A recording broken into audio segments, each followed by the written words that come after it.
नमस्कार, सुप्रभात. मी श्वेता. तुम्ही बघताय TV9 मराठी. बुलेटिनमध्ये स्वागत. टॉप 18 न्यूजमध्ये सुरुवातीला महानगरपालिकांच्या रणधुमाळी संदर्भात बातम्या बघूयात.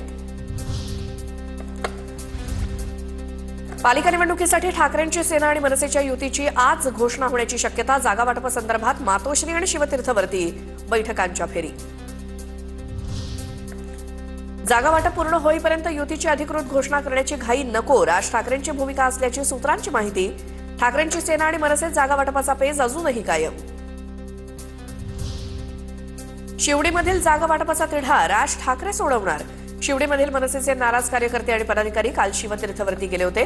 शिवडीत मनसेला 2 जागा सोडाव्यात, पदाधिकाऱ्यांची मागणी. ठाकरे बंधूंचा मुंबईत जीव, शक्य ते सगळे प्रयत्न दोघे जण करणार. ठाकरे बंधू एकत्र यावेत ही सदिच्छा. ठाकरे बंधूंच्या युतीवर सुधीर मुनगंटीवार यांची प्रतिक्रिया.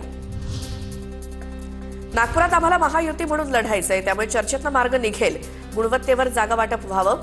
जागा वाटपावरती भाजपचे आमदार आशिष जयस्वाल यांची प्रतिक्रिया. वर्षावरच्या बैठकीनंतर आज पुन्हा शिवसेनेची बैठक. उपमुख्यमंत्री शिंदेंच्या नंदनवन निवासस्थानी शिवसेनेची बैठक.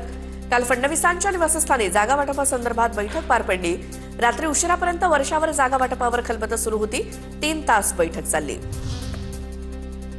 मुंबईतील दादर, परळ, लालबाग या भागात शिवसेनेला जास्त जागा द्या. शिवसेना आणि भाजपच्या कोर कमिटीच्या बैठकीत शिवसेनेच्या नेत्यांची भाजपकडे मागणी. पारंपरिक मतदार भाजपला मतदान करणार नाही, असाही नेत्यांचा सूर. पुणे पिंपरी चिंचवडसाठी राष्ट्रवादीची जोरदार तयारी. गेल्या 3 दिवसांपासून अजित पवार पुण्यामध्ये ठाण मांडून पुणे पिंपरी चिंचवडमधील इच्छुक राष्ट्रवादीत पक्षप्रवेश करणार असल्याची माहिती. सकाळपासून अजित पवारांकडून बारामतीतल्या हॉस्टेलमध्ये भेटीगाठी सुरू. राष्ट्रवादी मुंबई महापालिका स्वबळावरती लढणार की युतीमध्ये लढणार, याबाबत आज घोषणा होण्याची शक्यता. दुपारी 4 वाजता पत्रकार परिषदेच्या माध्यमातून राष्ट्रवादी भूमिका स्पष्ट करणार असल्याची सूत्रांची माहिती.